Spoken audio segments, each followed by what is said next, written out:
What a game we have this Sunday. It's the 5-3 Kansas City Chiefs who are roaring, man, into Buffalo to play the 5-2 Bills who are coming off their most complete game. The Bills haven't had a home game since October 5th. You think these Bill fans are going to be nuts? Let's go, Buffalo!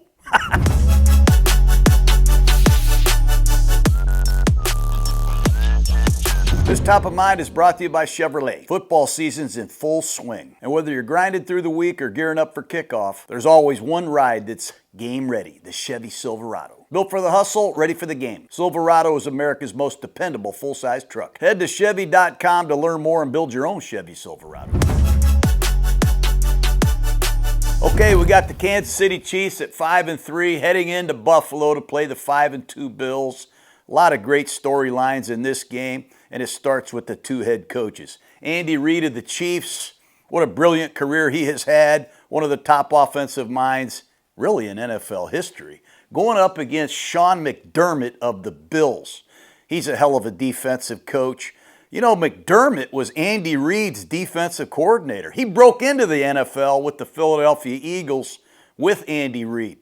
They parted ways. McDermott went to Carolina, kicked a lot of ass as the defensive coordinator, and now it's the 10th time these two guys have battled. I mean, they battled in the playoffs, they battled in the regular season, and now they're about to battle again. It'll be awesome, these two guys matching wits. McDermott, I give him credit. He is 9-0 after the bye. 8-0 with Josh Allen. They just went to Carolina. They were struggling. They had lost 2 games in a row, but they came back rejuvenated, re-energized, and they kicked Carolina's ass, man. 40-9, and the score really could have been worse. They had a heck of a performance. Buffalo is a 1.5-point underdog at home. Imagine the Bills being an underdog at home. This is the 5th time since 2020 the Bills are a home underdog. They're 4-0. So all you geniuses that picked against the Bills at home, you're wrong. Let's see if that continues or if Andy Reid and the Chiefs can come in here and prove the prognosticators are right. Let's see. Both of these teams have weathered the storm this year. Both of these teams obviously got a lot of mental toughness and grit, and those are key components in championship teams. You know, the Chiefs started off 0-2. Everybody was up in arms. Hell, they started their season in Brazil. What'd you expect? I mean, they got probably jet lag to start the season, but at 0-2, they put the wheels back on. They've won 5 out of 6 games, and all 5 of those wins have been by double digits. They're coming off a 3-game homestand where they opened up cases of whoop-ass. 89-24, they outscored the Detroit Lions, the Raiders, and the Commanders, and they got on with their season. They're rolling into Buffalo red hot. Buffalo started 4-0. Everybody was excited, and then they lose 2 games back-to-back. They lost at home to the Patriots and ended their 14-game home winning streak, and then they went on the road and got hammered on national television by the Atlanta Falcons. But after that bye week, they came back, they had some healthy players on defense, and they kicked Carolina's butt. This is probably the top rivalry in football, without a doubt. These two teams have met twice a year, 4 out of the last 5 years. They've had big games, man, in the playoffs. Kansas City has struggled in the regular season against Buffalo. Buffalo's won 4 out of 5, but Kansas City's 4-0 in the playoffs. Mahomes has 3 rings. So does Andy Reid and Chief Kingdom. And Buffalo has none. So there's a lot of excitement here for Buffalo to push it over the top and for Kansas City to lay the hammer down again. You like quarterback rivalries, Jake? Yeah. I do, man. I grew up, looking at Kenny Stabler against Terry Bradshaw, Troy Aikman against Brett Favre. Maybe you look around and you start thinking about Brady against Peyton Manning. No, let's start thinking of Marino and Jim Kelly. But how about Pat Mahomes against Josh Allen? Does it get any better than that? I mean, Mahomes is 30 years old. Josh Allen's 29. Great scramblers, great daredevil, competitive quarterbacks that can throw it, run it, and do whatever they got to do, and they will victories out of their team. And they're having a chance to square off once again. We've already gone through the statistics. Josh Allen's heard them. He knows he's 4-1 in the regular season. He knows Mahomes is 4-0 in the playoffs. But when you look at the statistics, okay, they're very relative. In the 9 games these guys have played, both of them throw the ball for about 260 to 270 yards a game. Josh Allen has 19 touchdown passes, 4 interceptions. Mahomes has 19 touchdown passes and 7 interceptions. Allen has run for 487 yards, 5 touchdowns. Mahomes has run for 252 and 3. So they're both dual threats. And the point production, Buffalo averages 26.9 points a game, and Kansas City averages 27.0. Look at this, Jake. Kansas City scored 243 points in this 9-game series, and Buffalo has 242. Why do you think the point spread is 1.5?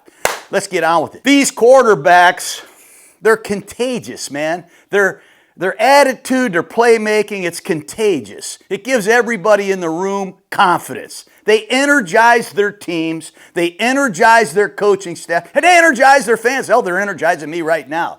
They also, not only do they thrill their fans, they agonize their opponents. They demoralize them. Guys like me. They come in here and they just, they step on your throat. They make you miserable. They end your day. And they do it with great love and passion. I mean, these guys like to freaking win, man, and they do a great job of it. I can't wait to see these guys square off. Last year, the 2 games were very interesting. In the regular season in Buffalo, Kansas City lost to the Bills. The Bills won 31-20, if you remember. 4th and 2 late. Josh Allen took off on a 27-yard touchdown run. He ran for 55 yards in a game. Bills won 31-20. And then in the AFC Championship game, it was Mahomes scrambling all over the place, scrambled for 5 first downs, and they got a key stop late with an all-out blitz. They stopped Buffalo in short yardage. They stopped Buffalo on a goal line play. Butker kicked a field goal. Chiefs won 32-29 in a very exciting game. This will be a battle of 2 of the top explosive offenses. Kansas City is averaging 26.8 points per game. Buffalo, 29.6. And they are going up against some very good defenses. This Bills offense will see the Kansas City defense only giving up 16 points a game. They're second in football. And Buffalo is coming off their best performance. Let's forget about all the stats. They introduce their first-round corner, Maxwell Hairston, Michael Hoyt's first game, Larry Ogunjobi's first game. And they are coming off a very, very impressive win. And I think they've got some confidence from that performance. This will be the first home game for Buffalo since October 5th. And if you know anything about Buffalo fans, they love the Bills, man. And they love football and they know the game. So they've probably been getting ready for this game since October 6th. Let me tell you, the noise will be unbelievable. And when you look at Kansas City, all right, as great as they are, as great as they've been playing, they have a right tackle who's got 43 penalties in the last couple years. He leads the NFL. And this noise will be intense. Kansas City's been at home for 3 weeks, haven't had to deal with all this noise and adversity. Let's turn it up, Buffalo. Let's make it as loud as we possibly can. You did on me. Anyways, these are aggressive head coaches. McDermott and Reed, they're going to go for it on 4th down. They trust their quarterbacks, and why wouldn't you? Andy Reid is 14 for 17 on 4th down this year. They're playing with a much more reckless, aggressive style, and I love it. But they're both going to go for it, and they got quarterbacks that will sell out, man. They're going for it as well. It's the Buffalo Bills beat-up defensive line against the Kansas City Chiefs offensive line that could be missing a couple starters as well. We know Ed Oliver, excellent defensive tackle, is out of this game. Daquan Jones, nose tackle, hell of a player, out of this game for Buffalo. Hard guys to replace. Kansas City's missing Josh Simmons, their starting left tackle. He's left the team for personal reasons. We know that. Probably won't be back until after the bye. And he's a hell of a player. So they're playing a backup tackle again. And Trey Smith, right guard, all-pro, did not play last week against the Commanders. Will Andy Reid play him or give him a little bye week next week and get him back healthy for the stretch run? That could be interesting because Caliendo struggled at right guard last week in Trey Smith's absence. And finally, James Cook, man, of the Buffalo Bills. You got to give this kid a lot of credit the way he's running the ball. And you really got to credit the offensive line, tight ends, and Gilliam, the fullback of the Bills. They came off the rock and destroyed Carolina. 216 yards, man, going up against a very good Kansas City defense. Hell, these guys held David Montgomery and Jahmyr Gibbs to 88 yards combined. They haven't given up a 100-yard rusher since 2023. That'll be interesting. And Isaiah Pacheco, the starting back for the Chiefs, is out of this game. So Kareem Hunt going to have to step up. That'll be interesting as well. Finally, let's get into these standings here in the AFC West. Kansas City's in a battle, man. Right now, Denver's at 6-2. The Chargers are 5-3, just like the Chiefs are. Remember, the Chargers have the tiebreaker right now. They beat the Chiefs in week 1. So there's a lot going on. But don't forget, in the AFC, the Colts are 7-1, and there are 7 teams with just 2 or 3 losses. So this has huge playoff implications. And the Chiefs have won 9 straight AFC West titles. So I think you see why they're in turbo mode right now. The Buffalo Bills, they've won 5 straight AFC East titles. Right now, the Patriots are 6-2. Remember, they have a tiebreaker advantage right now. They beat the Bills in Buffalo a couple weeks ago. Then you have Miami and the Jets. They're just kind of hanging around, you know. But let's also say this about Buffalo. Penalties are becoming a problem. Since week 5, they're averaging 9.3 penalties a game. They've had 17 holding calls go against them. So they got to clean up their hands. Penalties, turnovers, those types of plays could really impact the outcome of this game, obviously. The kickers, both of these teams have good kickers. Harrison Butker got off to some early struggles. He missed 6 kicks. He missed 3 field goals. He missed 3 extra points. But hell, all he's had to do really is kick extra points in the last 4 games. He's only attempted 2 field goals. He's 12 for 15 on the season. He's 23 for 25 on PATs. And if you recall, Tyler Bass was the kicker for the Bills. He got hurt, so they brought in Prater, the veteran. I think Prater's the same age as me. He's been around. He's unbelievable, man. Distance kicker. He has an NFL record for bombs over 50. He's 12 for 13 on field goals, and he's also 21 out of 22 on PATs. I just love this game. There are some injuries, however. We all know Ed Oliver's out. Daquan Jones is out. TJ Sanders, second-round pick, defensive tackles, out. And that's 3 defensive tackles, just so we're on the same page. How the hell do you replace 3 defensive tackles? We're going to find out. Taylor Rapp, starting safety, is on IR. Hamlin, he's been out, another safety.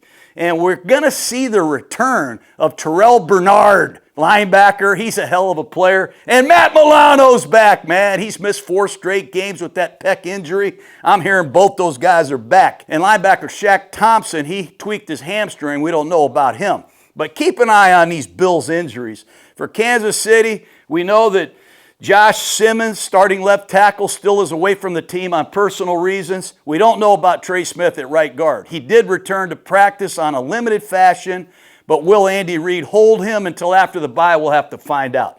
Isaiah Pacheco is out. That's big. Somebody's going to have to step up. And Nick Bolton, leading tackler, linebacker, he had a injury against the Commanders, but everybody tells me he's okay. He's ready to go. You know, last thing, I just got to show you this because I'm so excited. You ever heard the Pointer Sisters? I'm so excited. Last week, Carolina is on defense. It's 6-3. It's kind of a boring game, you know. And all of a sudden, James Cook, bam, slammed it out of there for 64 yards. They bring their tight end in motion, and they snap the ball right behind the quarterback. And honest to God, this left tackle, Dawkins, he turns his defensive end out. And the tight end comes across and he kicks out the outside linebacker. And they use Edwards and McGovern and they double the nose to the backside linebacker. Then you see Cyrus Torrance, he kicks that guy out. And then the right tackle, Spencer Brown, he kicks out the outside linebacker. And Reggie Gilliam comes underneath and blasts the inside linebacker. Cook starts one way. It's an over-the-top handoff. And this thing parted like the Red Sea. And James Cook in the open field, he will dazzle you. We got to get excited about James Cook against this Kansas City defense. Let's get into the game. This offense-defense matchup is brought to you by Fox 1. On Fox 1, you can stream your favorite live sports. So you never miss those, did you see that moment? That means Fox NFL Sundays are now on Fox 1. It's NFL Sundays all streaming live, the way it was meant to be watched. It's also the best way to stay locked in on your action. Whether you're sweating your fantasy matchup, tracking a parlay, or just riding the chaos as it happens. I hate watching things on delay. I gotta see it live! Start your 7-day free trial today. Offers are subject to change. Go to Fox 1 for complete terms and conditions. All right, the Kansas City Chiefs offense against the Buffalo Bills defense. We've had the Chiefs a couple times. I don't want any of this to get redundant, but remember, repetition is the mother of learning. When you look at the Chiefs offense, man, they're running around right now wearing these t-shirts. I saw a couple. It says AAF. Guys are walking in the building, AAF. I'm like, what the heck is that? So I do a little research. It stands for aggressive as... I'm not going to say the word, but that's the mentality that they want to create, they have created, and they're living by. They are aggressive as heck, man. And the F doesn't stand for heck. They are doing a great job taking care of the football. What do you think is going to happen when you have Pat Mahomes at quarterback and you give him weapons? All of his weapons are healthy. Rashee Rice is out there. I mean, Kelce's in great shape. He's turned back the clock. Hollywood Brown's healthy. Worthy's healthy. Good God. What are you going to do when you give him weapons? How about better pass protection? How about if you give Pat Mahomes a running game? What do you think's going to happen? Well, here's what happens. 416 yards a game, 278 pass, 138 rush, 77% touchdowns in the red zone. That's what Kansas City has done in their last 5 games. And I mean this. When I watch the tape, they are AAF. Man, they really are on every down and every series. You know, Al Davis, the great owner of the Raiders, he tried to implement that strategy in me when I became the head coach. He called me Butch. He said, hey, Butch, I don't want you to go out there and take what the defense gives you. You go take what you want. That gave me chills, man. And when we got Tim Brown and Jerry Rice and Dudley and Napoleon Kaufman and Garner, I felt AAF too, man. And that's just an analogy. Sorry, I got to get back to the game. The Chiefs are balanced. They can run it and they can throw it. They're having success with both, and that's a problem. They're very efficient. They score on almost 54% of their drives, a touchdown or a field goal. That's a credit to them. It's a complex offense. They can play 3 tight ends, 2 tight ends, 1 tight end. They can create multiple different formations. They can attack your base defense, your sub defense, and they are AAF, man, all the time. They also have the great ad-lib offense. 28.2% of Pat Mahomes' drop-back passes are scrambles. And when Mahomes scrambles, you create your own offense. He's on his own, and he makes great decisions. He scrambles for first downs, and he throws the ball for first downs, big plays, and touchdowns. So it's a double-edged sword. You got to deal with Andy Reid and Matt Nagy, the offensive staff. They do a great job calling plays. But if the play breaks down, you get the second act, and the star is Pat Mahomes. And he's doing an unbelievable job of crushing defenses when he breaks contain. You're seeing more tight window throws from Pat Mahomes this year than I've seen in the last couple years. He has a lot more trust in his protection. He has a lot more trust in these receivers, and he's seeing throws. When you give him a pocket and he can see the throw, he's going to make some of these tight window throws that just leave you gasping. I love it. And they're throwing the ball vertical more. You can do the research yourself, but when you track passes that are thrown over 20 yards, the Chiefs are throwing more now than they have since Tyreek Hill was on board. And it's exciting, man. They got the speed at wide receiver to do it. They got great deep ball design.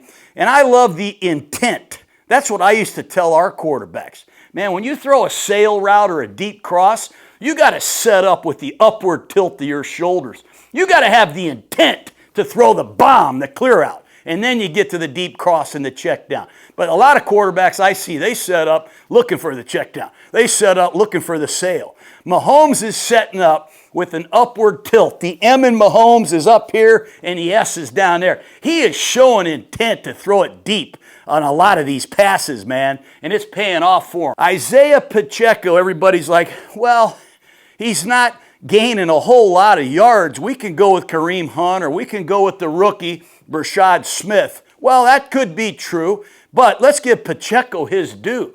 He's got 329 yards, 78 carries, and 11 catches. But what doesn't show up on the stat sheet, Jake, is the blitz pickups. I mean, when Terrell Bernard is flying through the A-gap, Pacheco has been really good in pass protection.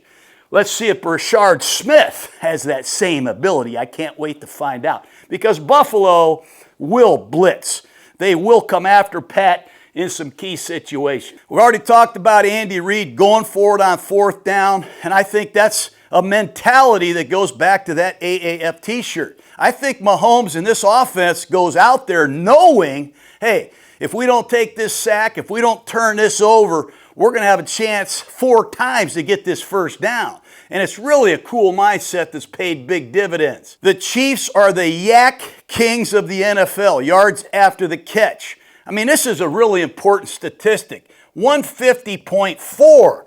And what Andy Reid has done a great job of, I've seen him practice, and I believed it too when I was a coach. I used to tell our receivers, after you catch a ball on the practice field, express yourself, make a guy miss, accelerate, and take it to the house. You watch the Chiefs practice, I've seen guys catch 2-yard passes and run 60 yards to finish. I go to other practices, a guy catches a 2-yard pass and he throws it at the manager and he walks back to the huddle. The Chiefs practice this. I remember that's the reason we got Jerry Rice with the Raiders, because of his practice performance. Other players did what Jerry did. And when we got Antonio Brown, you could say whatever you want. I saw him practice when I was doing Monday Night Football. If they didn't put a fence around the field, Antonio Brown might have got hit by a car, because he finished everything. But these Chief receivers, man, they are savages after the catch, and it's really a credit to them. The other thing is, watch these Chief receivers. When you throw the ball and it leaves Mahomes' hands, watch the other receivers come to the party to get blocks. A lot of other receivers in the league I see, shit, how come I didn't get a pass? Man, these guys work together, and it's no coincidence that they average 150.4 of yak. What is yak, Jake? Yards after catch. Damn right. The other thing is, Mahomes' scramble productivity doesn't just happen. They practice this. They'll be in a passing period, 7-on-7 with no rush. Mahomes will drop back. He'll take off. And the players, they know this is a big part of their offense. So they practice it hard. They've had a lot of continuity. These guys are coached on what to do. And that's one of the reasons why they're so good at it. Finally, the Chiefs run the ball against a light box a lot. What is a light box? Well, it's when they take 2 safeties and put them deep. There's only 6 in the box. I mean, hell, Pat Mahomes is like, shoot, man, that's a premier look to run the ball into. And Kansas City has made 20 runs of 10 or more yards. So you start looking at those runs. I'm wondering what runs they're running. Well, 12 of them are Mahomes scrambles, which really inflates some of these rushing stats, man. But they do not waste plays. Kansas City has only been stuffed on 9% of their running plays. That's number 1 in the NFL. So they're always getting positive yardage. They're always staying on schedule. And that's a good thing for Kansas City. Finally, the ball distribution has been outstanding. They got a lot of contributors. And the receivers wear these t-shirts. If you're a young receiver, get one of these. It says EGE. I'm wondering, what does EGE mean? Everybody's got to eat. All these guys have mouths to feed, but they have determined their success is going to be because of their unselfishness. I mean, they got guys like Tyquan Thornton over here. Sure, he'd like to play every play, but he waits for his opportunities. Juju Smith-Schuster, he's not complaining. He just throws a cape off, bam, makes a play. So if you're a young receiver, everybody's got to eat, but your success will have a lot to do with your unselfishness. Now, the Buffalo Bills, they are flickering, man. Bobby Babich, defensive coordinator. Sean McDermott, head coach. I could have swore I saw McDermott calling the plays. Why wouldn't you? Sean McDermott's a great defensive coach. These guys have been together for a while. Take a look at this, though. these guys have been flickering. You know, Buffalo, during this season, they have a good series. Whoa, good series, guys. Then they have a good quarter. Good quarter, guys. They've had good halves. Hey, that was a really good first half, guys. But they haven't put a complete game together until this Carolina game. I mean, they really did kick their ass. And I enjoyed watching it because they stayed on the gas. But the Bills, after that 32-29 loss to the Chiefs last year, think about what they did in the offseason. They went all in to improve this defense, to beat the Chiefs, get to the Super Bowl, and win it.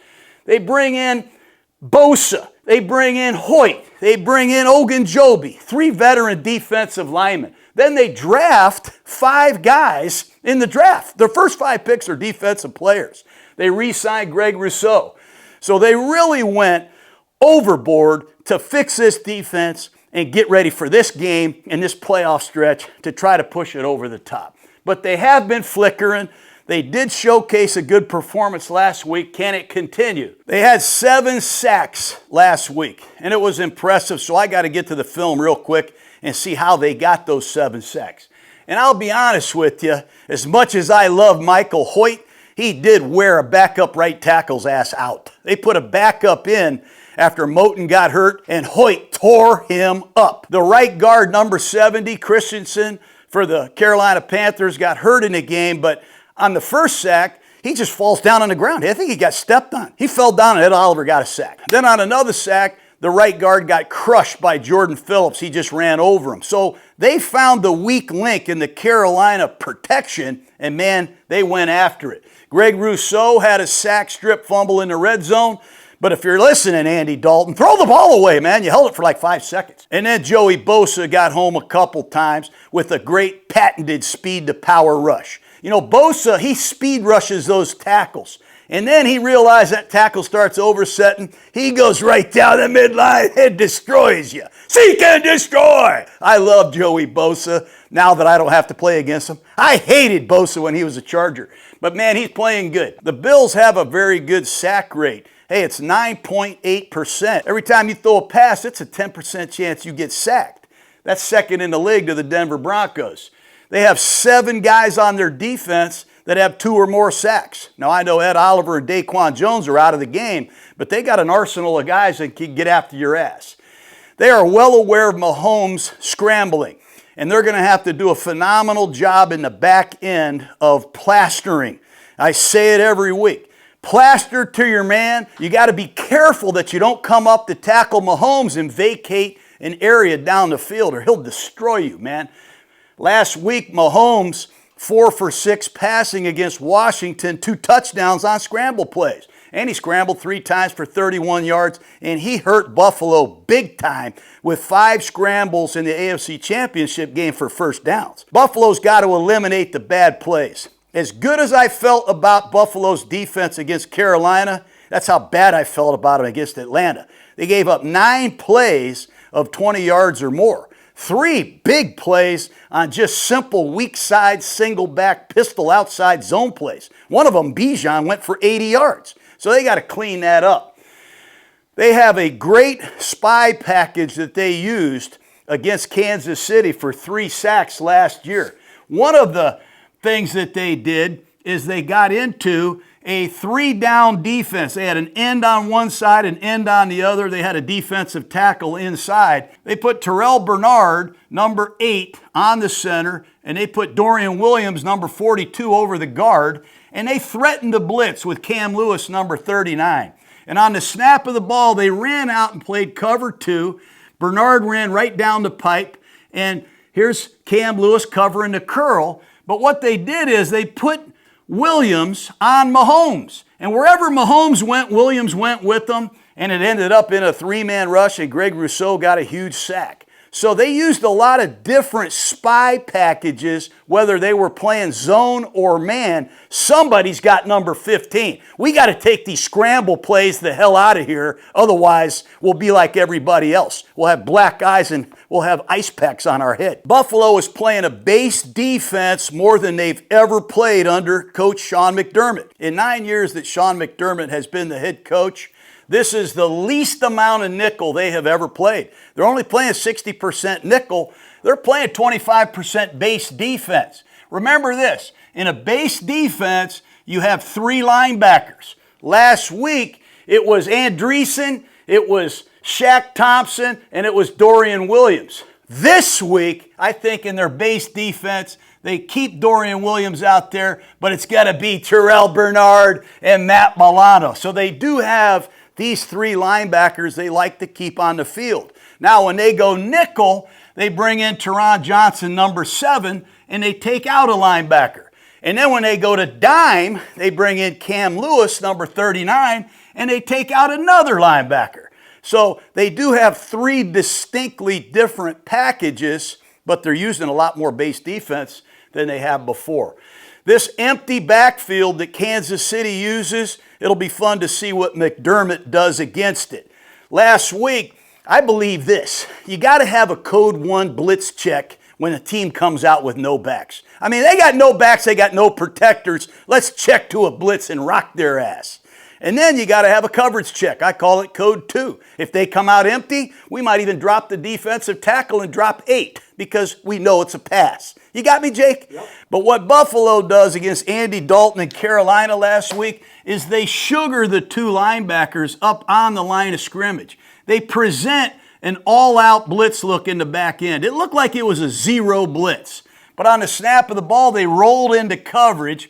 But they knew Carolina was going to check to a quick screen, Jake. What everybody does in an empty set now. Hey, they throw a quick screen out there. Well, Epinesa, he knew what they were going to check to. He just gets his hands on the ball, tipped it, intercepted it, ran it back down to the 5, and ended Carolina's day. And says to all you people out there, you better have more audibles than a quick screen, or Epinesa's going to do it again. It was his 3rd interception, for crying out loud. 3 interceptions. That's how many interceptions Chris Kelce had and Aaron Schobel had. 2 great Buffalo Bill defensive ends. They probably did the same damn thing. They bait you into a quick screen check, and they tip it and pick it.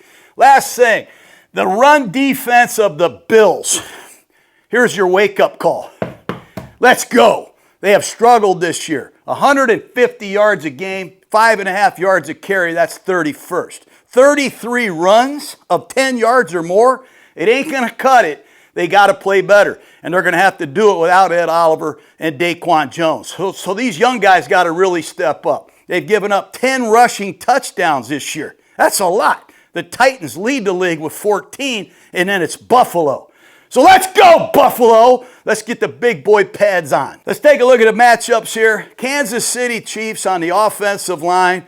This is a big one right here. Left tackle Jalen Moore will make another start. Good player, former 49er out of Western Michigan. Gave up a sack and several pressures last week. Quan Martin of the Commanders got after him at times. So this matchup over here, I think you're going to see a lot of Joey Bosa. Joey Bosa's got 3 sacks, 23 pressures. He's forced 4 fumbles, and he is playing more now than he's played since he was a Charger back in 18, 65% of the plays. Bosa can play both sides, but this is the matchup against Moore I think we're going to see a lot of. Kingsley Suamataia has really been solid at left guard. Remember, last year, Joe Tooney was the left guard. He moved out to left tackle, and Caliendo played left guard. And really, Buffalo had some success in there. But Suamataia has been solid. You hate to just bypass Creed Humphrey saying he's playing great. I mean, this guy's unbelievable. He's a badass. He's great on a second level, unbelievable on screens, and a premier effort finisher, and he's reliable making all these calls. How would you like to be the center for Pat Mahomes? Hey, Lou, 52. No, bang R. No, go back to luck. I mean, hell, it's not as easy as you think. And then the right guard, this is very, very big. Trey Smith, he's as good as there is at right guard. Hell, how many right guards do you know that have a television commercial? I don't know any except for Trey Smith. I don't know if he's going to play. If he doesn't, it'll be Caliendo again. And Caliendo struggled last week against Washington. He's going to have to play better in the noise. And Jawan Taylor, he is a good player. But it seems like all I point out are his penalties. The reason I'm pointing out the penalties is it's in Buffalo, and this crowd noise can really bother some of these tackles. You're out on the edge. You're looking at the defensive end. You got freaking Bosa right here. You look over here, you got Greg Rousseau. You can't see the ball. You can't hear the snap count. A lot of times you get in trouble out there, so keep an eye on Jawan Taylor against Greg freaking Rousseau. 2.5 sacks. The big man from Miami is coming on. I love him. He plays his ass off. And they have an arsenal of guys that can give these guys a blow. A.J. Epinesa, he wears number 57. Gruden grinder, 2.5 sacks. Has a pick last week we talked about. High effort guy, I love him. And over here, you're going to see Michael Hoyt. He wears number 55. He served a 6-game suspension. The former Ram comes over. And when you watch Hoyt, you're getting a reliable guy. He's a leader. He's a tone setter. He's versatile, man. He can play left or right. He can go inside and play. He's one of those guys. Hey, Hoyt! Hey, Hoyt! Walker's tired. Get in there at 3 technique. Hey, Hoyt! Play right in. Hey, Hoyt! Cover a kick. I love Hoyt, can you tell? Anyways, where are we going to go to stop the run inside without Ed Oliver and Daquan Jones and TJ Sanders? It's going to come down to the rookie, Walker, out of Kentucky, number 96. He's a rookie. His pad level's got to get lower. His hand usage has to get better. His foot fire, his knockback has to be better. But he is getting some improvement. And Ogunjobi, the ex-Pittsburgh Steeler, ex-Cincinnati Bengal, number 99, should give them some veteran, run-stuffing, quality plays inside. Jordan Phillips, number 52, will be the 3rd tackle. He's got some pass rush. Hell, he beat Caliendo for a sack last year in the AFC Championship game. You got to look for him. He's wearing number 52. Obviously, somebody stole his number. That guy would be Bosa. So you come back into the locker room. Where's my freaking number? Bosa's got it. Okay, I'll wear 52. The running back for the Kansas City Chiefs is going to be Kareem Hunt. And let's focus on Hunt for a second. 62 carries, 245 yards, but it's his short yardage goal line ability that puts him in an elite status. I mean, 16 out of 18 on 3rd or 4th and 1. This is no tush push, man. This is a lot of offensive creativity, but they're basically handing the ball to Hunt in those situations. Hell, he's 16 for 18, and he caught a pass for another 1st down, so they're going to Hunt in just about every short yardage situation. The other back I would like everybody to keep an eye on is this Brashard Smith. 25 plays against the Raiders, 9 plays against the Commanders, and without Isaiah Pacheco, this might be an awakening for Brashard Smith. I mean, this guy, he can really roll. 4.3 speed. He played wide receiver at Miami, played running back at SMU. He's been carving out a role here, and this might be the time for him to have a real big presence in this game plan. The linebackers for the Buffalo Bills, it's just incredible how many injuries this team has had on defense. I'm anxious to see number 8, Terrell Bernard's return. He's got 30 tackles, 2nd on the team. He's got an ankle injury, but they ask a lot of Bernard. He'll be the spy on Mahomes. He can play man or zone. He's a good blitzer, and he's a good every down finisher. Matt Milano finally is back. You know, Milano's had his share of adversity. Missed 4 games with the pec. He's missed 29 games since the start of 2023. But when he's healthy, you know he can play. He's another really good every down linebacker with coverage abilities and creative usage abilities, and he can run. The other guy's Dorian Williams, number 42. He led the team in tackles last year. You put him in at any of these, you put him in any of these 3 linebacker spots, he can play. So these 3 cats, they're going to have a big, big role in this game plan. At wide receiver, the Kansas City Chiefs are going to use a lot of guys. We've talked about this. Everybody's got to eat. Unselfish mentality. Hollywood Brown, number 5, and number 80, Tyquan Thornton. They'll help each other out. They'll distribute some reps on one side or the other, but both of these guys have very good vertical ability. Brown has really been an underneath receiver, averaging under 10 yards a catch. Thornton has been the home run hitter. And I know when you put him in the slot, that's when he really likes to get down the field. On the other side, Xavier Worthy, number 1, the ex-Texas Longhorn. He can play in the slot. He can play on the outside, either side, left or right. He's got a really good route running style. He can get out of his breaks at top speed. Last year, he caught a big pass in Buffalo down the field. He is light and slight, but he can really roll. And they used Juju Smith-Schuster, who had a huge AFC championship game. He is a banger, man. He can come in the middle of the field and separate, make a lot of hidden yardage after the catch. Great competitor. Worthy and Juju Smith-Schuster will keep an eye on each other and split time.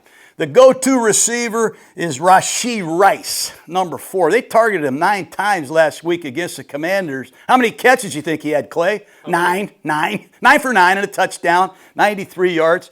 He has 19 targets in 2 games since he's come back, and he's caught 16 passes for 3 touchdowns. I'm not that smart, but where would you go? Quite a bit, Jake. Rashee Rice. Yeah, Rashee Rice. So you got 5 different receivers, all with unique, unselfish ability, but it's Rashee Rice that's the go-to guy. And on the corner, on the right side of the Chiefs offense at left corner is Christian Benford. I love Benford, number 47.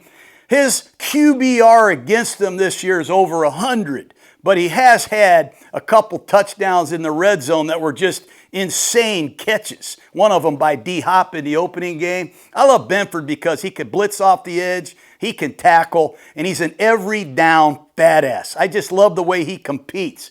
On the other side, they're going to split time. The veteran, Tre'Davious White, who was a great Buffalo Bill, then he took off and he played for the Rams and he played for the Ravens. He's back and he's splitting time with their first-round pick, Maxwell Hairston. Hairston can haul ass, man. This guy runs sub 4.3. He's got an aggressive playing style. It was his first game against Carolina. Hairston played 27 snaps, and our guy White split time with him. But what a mentor Tre'Davious White is for the young Hairston. I mean, this guy White is a real pro. He just had some penalties, 2 PIs, 2 defensive holding calls, and he's had 5 overall penalties, and he's missed some tackles uncharacteristically, but I look for more of Hairston, and I expect Andy Reid to go after the rookie to see what his status is in this league. In the slot, you're going to see Taron Johnson, number 7, and you can watch all the films. There's not a lot of production against him in the passing game. He's only given up about 20 yards a game passing. I think there's one game where you could say somebody caught 40 yards of passes in there in the slot. But he's a very good ball skill guy. He's got 2 PBUs. Where Taron Johnson gets you is in the running game. He will knock your ass off, and he's a great high-effort finisher. That's what I love about the Buffalo Bill defense the most. They play collective effort defense, and they hold each other accountable. But this guy right here, Johnson, is a star. The 2 safeties, they've had a lot of change at strong safety. Taylor Rapp is out. Hamlin looks like he's out. So they went out and re-signed Jordan Poyer. How about that? You get back a hell of a player, a great team guy, and another mentor for your young defensive football team. Poyer plays half the game last week against Carolina. He's played 60 snaps now in the last 2 weeks. And it's this rookie, this Jordan Hancock guy, number 37, 5th-round pick out of Ohio State. They're going to play him quite a bit in the passing situations. He played 16 snaps last week against Carolina. He's got some range, and he's got another really good mentor to learn from. The other safety is Cole Bishop. He's kind of been a lightning rod player. You know, he misses a tackle against Henry in the opener. Whoa, he missed a tackle. You know, this guy plays 95% of the plays, man. He's got 34 tackles. He's got 2 sacks, an interception. He's getting better and better and better. And here's just one reminder for Bishop. Mahomes will give you a chance in this game to get a pick. Last year, if you remember, in the AFC Championship game, it was in the red zone. Mahomes is under fire. He just lofts it up down the field to Worthy, and Rapp went running over there. He wasn't quite sure if he should erase this guy and knock his ass off or intercept it. He got caught in between, and Worthy made a great catch to set up a touchdown. But he's got to do a great job and take advantage of maybe the 1 or 2 times that Mahomes gives him a chance to make a play. Trust your eyes, trust your instincts, trust your preparation, and let's go. This has got everything you want in a game. You can't go anywhere without talking about Kelce. What's his girlfriend's name? Taylor Swift. Taylor Swift, man. What a freaking thing that must be. Anyways, I love thinking about this guy. One of the reasons I've been fired and traded and trampled on is Travis Kelce. You know, everybody used to ask me in the media, how come Kelce killed you? Why can't you stop Kelce? Well, shit, I did try. Last week against Washington, he caught passes in every level. He caught quick passes. He caught intermediate passes. He caught passes down the field. They'll cover him with a corner, a nickel corner. Let's use a safety. Let's use 2 linebackers. Let's play man. Let's play zone. Kelce still wins. He can run a lot of routes. He's in great shape, man. And he is a great competitor. As much as I hate him, now that I'm doing this, I love you again, Travis. Anyways, he's doing a good job. Don't forget about Noah Gray. Noah Gray is a good receiving tight end. He can block. He had 2 touchdown catches last year in the regular season game up in Buffalo. And finally, these Kansas City Chiefs are going up against this Bills defense. You might knock them against the run, but they're really good against the pass. And tight ends all season have only caught 18 passes for 154 yards. That's the second best. So good luck, Kelce. Maybe we found somebody that can cover you. Okay, this Buffalo Bills offense against this Kansas City Chiefs defense is very interesting. You know, I don't think a lot of people realize Buffalo has turned into a run-first, really run-often offense. They're not doing as much throwing the ball with their MVP quarterback, Josh Allen, as you would think. And why would you when you see the results they're getting running the football? This is the #1 rushing offense in the entire league. They're running the ball 50% of the time, and that is the highest run ratio in the NFL. The Bills lead the NFL in time of possession, 33 minutes and 15 seconds, and a lot of that has to do with their ability to run the football. But they do still have the MVP, Josh Allen. And he doesn't need a T-shirt that says AAF on it. He just is well known for being arguably as aggressive as anybody in the history of football to play the position. He's got over 70 rushing touchdowns, man. This guy can throw it. He can run it. He can run away from you. He can run over you. And he can throw it anywhere he wants on the football field. So they still have that potential. But when they run the rock, they just put on a clinic running the ball against the Carolina Panthers. Now, they tossed the ball 12 times. They tossed it 12 times. We're not going to get into their toss game. But what they do is they get into a formation where they motion a receiver from outside to the other side. And they have 2 receivers. I call them wide receivers that are in PFF position. Positions for first force. The first defensive back to force and show up. They have tight splits, so they're in a position to block the most dangerous guy. But what they do and they love is they fly a guy across the formation and they hand the ball to James Cook on the outside zone. And they use their center and left guard, and Edwards and McGovern push up to the play side backer, and Deion Dawkins, he takes care of that play side single block. And then they cut off on the backside with their right guard and their right tackle, Osiris Torrance and Spencer Brown, a combination up to the backside linebacker. And their rookie tight end, Jackson Hawes, did a great job cutting off the end. And then you see Shakir, he gets in there and blocks the most dangerous man. But Cook, on this outside zone, we call it Wanda, he can cram it. He can just cram it right in there. Or he could bounce it to the outside. Or he could cut it up. Hell, I even saw him cut it back all the way outside here.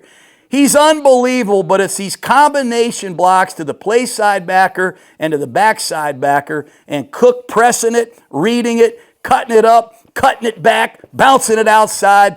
It is an outstanding play. Then they run the same motion, and they run the ball to the strong side with their duo scheme. They use a double team. Spencer Brown and the right guard, Osiris Torrance. They double, freeze deuce up to the play side backer. A key block at the point of attack by Jackson Hawes. Here's Shakir blocking the most dangerous. And they get another double team. from their center and left guard up to the backside backer. There's Deion Dawkins, and James Cook, he just runs behind the push, and if he gets it squeezed, he'll bounce it outside to the corner. And how many corners want to tackle this cat one-on-one? Not many. They're doing a hell of a job running the ball. The run game is excellent. They're putting on a clinic. 20 runs for James Cook last week, 11 tosses. I mean, it's just awesome. Can they throw the ball, though, to win? In a 2-minute drill at the end of the game, when they're behind, can they throw the football to win? That has yet to be proven yet by this receiving core. And can they throw the ball against this Kansas City secondary who has a lot of ammunition in coverage and a very good rush? I'm anxious to see that. Buffalo is throwing a lot of short passes. For Josh Allen, it's a career low when you look at the amount of yards that the ball is traveling down the field. It's uncommon to see Josh Allen throw so many quick passes. On balls thrown 20 yards or more in the air, Buffalo 7 out of 21, 3 interceptions. That's a 29.4 quarterback rating. Obviously, Keon Coleman, whoever it is, this Shavers guy coming in here out of San Diego State, they haven't gotten a lot done down the field. Their best deep ball receiver is Joshua Palmer, but he's hurt. So I don't know where they're going to go for a chunk play down the field. And there's not a lot of tight window throws either from Josh Allen. I'm not sure he has great confidence in these receivers' ability to come out of the break and make 50-50 ball receptions. So there's a lot to be proven. Last week against Carolina, there were 12 passing attempts thrown to wide receivers. Ask me how deep the average depth of those throws was, Clay. How deep? 4 yards. They didn't throw the ball to a wide receiver more than 5 yards down the field, unless if they did, it was only once. This is a very tough preparation, I think, for Josh Allen and offensive coordinator Joe Brady. As good as they are, what are they preparing for? Last year, Spagnuolo and the Chiefs, they heated up the Bills, man. They gave them all-out blitzes, jam fronts, backer jams, load jams, 3-down double mug packages. They gave them corner cats, 4-weak and 4-strong overloads. They threw the kitchen sink at them. And then when you look at Buffalo this year play the Patriots played man-to-man. They had a linebacker on the quarterback and they had a linebacker on the back. We call it one plug. And they shut down Buffalo's passing game. So if you're Buffalo, do you just practice this week on beating that one plug coverage that the Patriots played? Because that's what you think Kansas City's going to do? Or do you have to prepare for all these blitzes? And if you work too hard on the blitzes, you don't work hard enough on the one plug beaters. So it's a very sophisticated problem. And with the new collective bargaining agreement, you can only practice for, so long. So you got to make do with your preparation. Look at how the run game has advanced in Buffalo. And a lot of it has to do with turnovers. In 2022, the Buffalo Bills turned the ball over 27 times. In 2023, they turned the ball over 28 times. So I think Sean McDermott, Joe Brady, they decided let's run the ball. They've gone from 41% to 46% to 48% to now 50%. And the turnovers have gone down, down, down, down, down. Last year, they led the NFL in fewest turnovers. A lot of that had to do with a much more reliable running game. Same can be said for this year. The more you run it, the better your ball security generally is. But I think Buffalo has a lot to prove on offense against this Kansas City Chiefs defense. Can we become a two-dimensional team? Or are we a one-dimensional team with some personnel limitations on the outside? Do we just rely on Shakir to make some yards after the catch? Or can we throw the ball? Or are we just going to rely on Josh Allen scrambling, throwing quick screens to Shakir? We got to see some of these receivers at some point step their game up. This Buffalo Bill offense, they substitute on almost 80% of the plays. And you're going to see 2 or more Buffalo Bills coming and going. So Steve Spagnuolo and the Kansas City Chiefs are going to have to substitute from base to nickel, back to base to nickel, and it's going to be a chess match. They use a ton of different personnel groupings in Buffalo. Joe Brady has a lot of packages for different players. They might have some role players that just do this. Maybe these guys are the receivers, maybe these guys are the blockers. So you got to keep an eye on the substitutions for the Buffalo Bills and how it impacts the strategy in attacking Steve Spagnuolo's defense. This Kansas City Chiefs defense has allowed 7 points in their last 2 games. No disrespect to the Commanders, no disrespect to the Raiders, but this is not a pistol single back RPO run game that you're about to see. You better get your big boy pads on because these Buffalo Bills up front, man, are they talented. You're going to see 13 personnel, 1 back and 3 tight ends, 2 backs and 2 tight ends. Old school run football. You're going to see an aggressive approach to running the rock that you haven't seen this season. So you got to get your big boy pads on. What I really like about this year's Kansas City Chiefs defense is it looks like they can get a lot of pressure without blitzing. With their 3- and 4-man pass rushes, Kansas City's getting 35% pressure. That's as good as there is in football. So they don't need to take risks with some of the blitzes. When you got corners like Jalen Watson, Trent McDuffie, the versatility of Chamari Connor, and coverage linebackers like Tranquill and Bolton, you got a safety like Brian Cook, you got a real good versatility with the coverages that you can play, man or zone. I really think Kansas City is going to load the box. I think they're going to put a lot of defenders in the front to try to take away number 4, James Cook. And they're going to do everything they can to make Buffalo play left-handed. Make Keon Coleman or Elijah Moore beat us.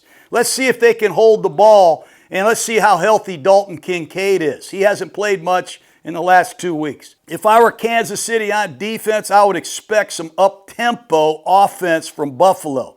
Last week, if you ask me, Washington had Kansas City on their heels in the first half with a lot of up-tempo plays. And what I love about Joe Brady and Josh Allen is they can change speeds. You don't just go up-tempo the whole game. You might go up-tempo on the 4th play, then lull them to sleep on the 12th play. Sit up! Have some one-word means everything, get up and go plays. Kansas City, and I think Nick Bolton would tell you this, we got to get our calls in quicker. We got to make sure they're communicated, get our cleats in the grass, and let's freaking go, man. Because Buffalo saw that tape last week. You know, James Cook gets all the credit he deserves for being a great running back, but he hasn't really caught the ball very much this season. Buffalo hasn't used their running backs at all in the passing game. I think that's the area that's going to change against the Chiefs. You can cover these receivers. We've talked about the matchups that favor the Chiefs secondary men. But I know this, Cook can really catch the ball, he can run routes, and he is a pain in the ass to cover. He had 3 or 4 big catches last year in the AFC Championship game. So don't lose sight of James Cook and Ty Johnson in the passing game. I think some of the matchups they're going to get come from their running backs in the passing game, even though they haven't used it much. They got to be ready in short yardage and goal line for Josh Allen in this tush push. Last year they ran 8 short yardage plays in the 2 games that they played. 8 3rd and 1s or 4th and 1s. 5 of them were the tush push. So you have a real tendency to do what in short yardage, Jake? Tush push. Tush push. Well, Kansas City knocked it out twice, and it had a lot to do with them getting to the Super Bowl. Let's do this. When we see Josh Allen this year get underneath the center on 4th and 1 or 3rd and 1, instead of expecting the tush push, we're looking for the complimentary play, aren't we, Jake? Yep. They're going to have a trick play, a toss, or something crazy, maybe a pass, showing the tush push and doing something else. You heard it right here at the FFCA. We've talked about Spags, his defensive staff, how well they adjust. You know, they can go in the locker room at halftime and make some great technical adjustments. How they handle a bunch formation or a slot formation, or how they're going to check out of a blitz into a zone coverage. They could do some really great technical stuff. But last week against Washington, they can also get in there and say, hey, let's pick up our communication. And they can say, hey, let's do a better job with our down-to-down discipline. Hey, let's execute our jobs. But the coaches don't have to say that in Kansas City because the players do that. You guys understand the accountability we're dealing with? That's why they're the 9-time AFC Western champions. This defense, they count on each other. They call on each other. They hold each other accountable. It's awesome. As I said, Andy Reid has an A. What's the shirt say, Jake? AAF t-shirt. He's 14 for 17 going for it on fourth down. You know what I love about Spagnuolo? When you go for it against him, you're 4 for 12. He kicks ass on fourth down defense like Andy Reid and Nagy kick ass on fourth down offense. These are game-changing possession plays, man. They're like turnovers if you get off the field on fourth down. So we excel in both areas. This is an improved run defense. That's what you keep hearing. And I know they held David Montgomery and Jahmyr Gibbs to 88 yards combined. Well, this is James freaking Cook in Buffalo, and this is going to be exciting to see if they can hold this cat down. Let's look at the matchups. The offensive line of the Bills, the left tackle to the right guard, these guys have been there every single game. Dawkins at left tackle, I love him. This guy's an excellent pass protector, probably as good an athlete in the running game as you will see. David Edwards playing excellent at left guard. Connor McGovern at center. How do you not like him? And right guard, Osiris Torrance. Shit, I wish I had him as a bodyguard. These guys are really good. Spencer Brown missed some time at right tackle, but he's back now. He's healthy. So the Bills are at full strength on the offensive line. The Kansas City Chiefs are led by George Karlaftis, number 56. He has all the versatility you could ask for. He can play on the left side or the right side. He's got great stamina, rarely comes off the field. He's a guy they count on to deliver pressures and production. The other guy's obviously Chris Jones, number 95. Jones can play either defensive tackle position, either defensive end position.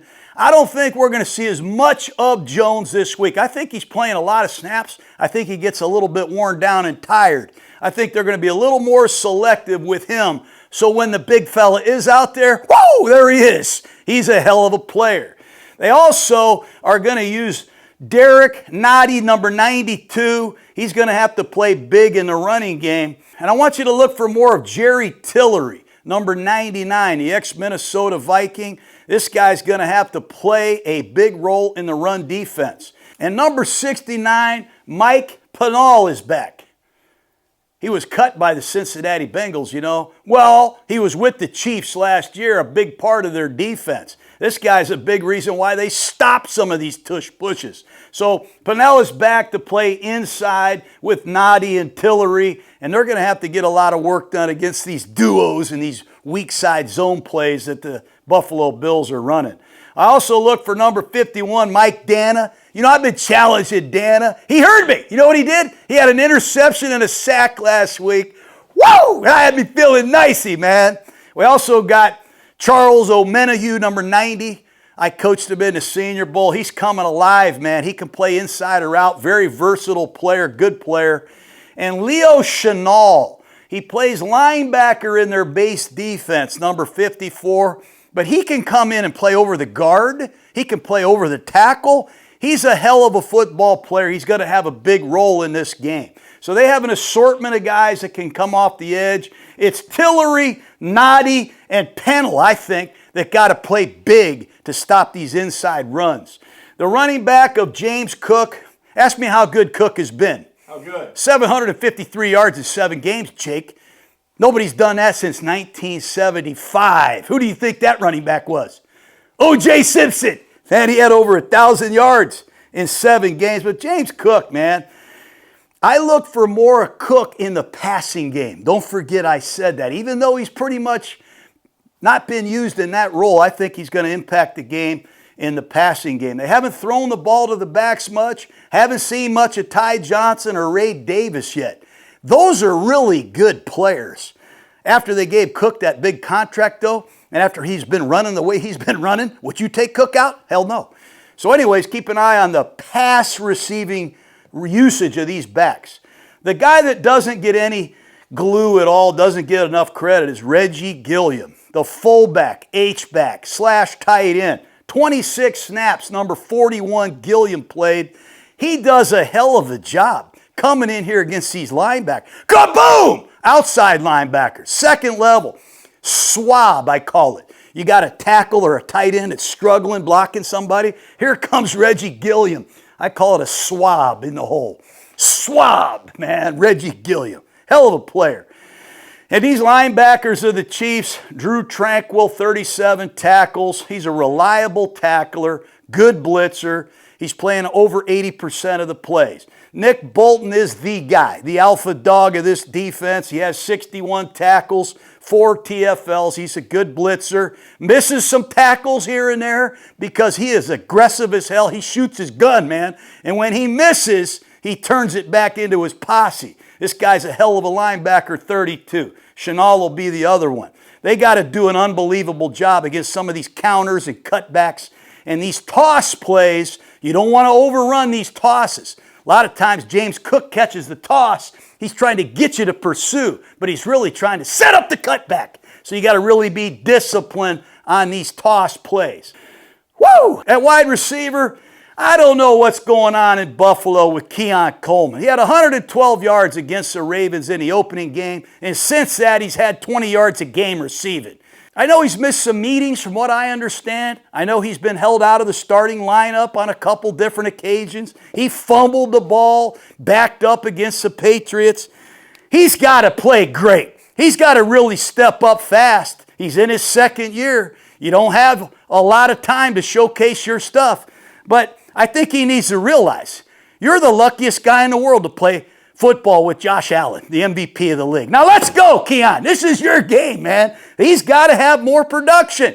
Last week, they didn't even start him. They started Elijah Moore, number 18. And on the other side, Joshua Palmer's out. I saw him starting some guy named Shavers, undrafted guy out of San Diego State. Where's Curtis Samuel? I don't know what's happening out here on the perimeter. But whoever lines up on the right, you're going to get Jalen freaking Watson, number 35. And Watson needs a lot of Pro Bowl consideration. You throw the ball over there, the QBR is about 70. He's a hell of a tackle. He's a hell of a tackler. That's Trey Tucker of the Raiders when he caught that bubble screen. Fire! I mean, this guy's a hell of a player. And over here, you got Trent McDuffie. Does he need an introduction? He's a badass, man. So these two receivers, when they line up out there, you're going to see Trent McDuffie and you're going to see Jalen Watson because the Chiefs aren't afraid to play press coverage. In nickel, they'll use a big nickel defense with Chamari Connor, a safety who will come down here and really give them some run game ability and some tenacity, and he's also got short area quickness. But when they think it's a pass, they won't hesitate to bring in Trent McDuffie at nickel and put Noel Williams, the rookie from California, outside. They got a lot of flexibility with how they want to handle this slot. And they should be very careful because the number one wide receiver is Shakir. Now, he plays in the slot, number 10. He had a 60-yard touchdown last week, but it was a 4-yard pass. He caught a stick route and ran through the whole Panther defense. They got to tackle their ass off against this kid. His route tree is quick outs, bubble screens, quick screens for the most part. And they're going to manufacture ways to get him the ball. They'll put him in cross motion and throw him a pass while the coverage is off. They're going to get quick passes to this guy and trust his yak yards after the catch. The tight ends for the Buffalo Bills are being highly used, and I love it. You know, Dalton Kincaid averages 14.8 yards a catch. He averages 52 yards a game. He's been out. He only played 14 snaps last week against Carolina, did not play against the Atlanta Falcons. But he's back. He'll play a big role against this Chief defense in the passing game. But it's this Jackson Hawes, number 85. You know why some of these runs work, Clay? What? Because Jackson Hawes is the claw, man. He can freaking block. And he's also a functional route runner. And Dawson Knox, he's no joke either. They got 3 tight ends and Reggie Gilliam that can run block, pass protect, and be serviceable. And if you ask Kincaid, he could be really good in the passing game. So it's going to become very important for Brian Cook, number 6, the veteran safety, Chamari Connor, 27, their base safety, and Jordan Hicks, number 21, who will play in their nickel sub package.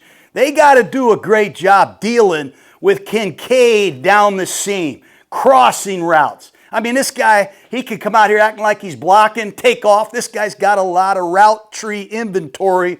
They got to stop Kincaid in the passing game. This Buffalo Bill offense, they're going to be challenged by the Chiefs. They've had a pretty good start this year against the Ravens, the Jets, the Dolphins, the Saints, the Falcons, the Patriots, and Carolina. This will be the best defense they've seen all year. This game has everything you're looking for. I cannot wait till kickoff.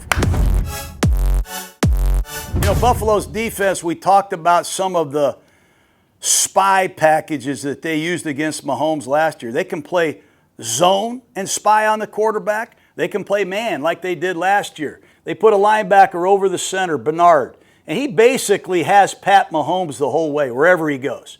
They covered the running back. They covered the tight end. They covered the slot. They covered both wide receivers. They had a middle post player. They show blitz, but at the end of the day, it's man-to-man, four-man rush, and they'll use Bernard to spy. And they played a lot of man-to-man with this spy technique. But late in the game, on 3rd down and 9 with a minute left, Andy Reid uses a lot of motion and shifting before the play.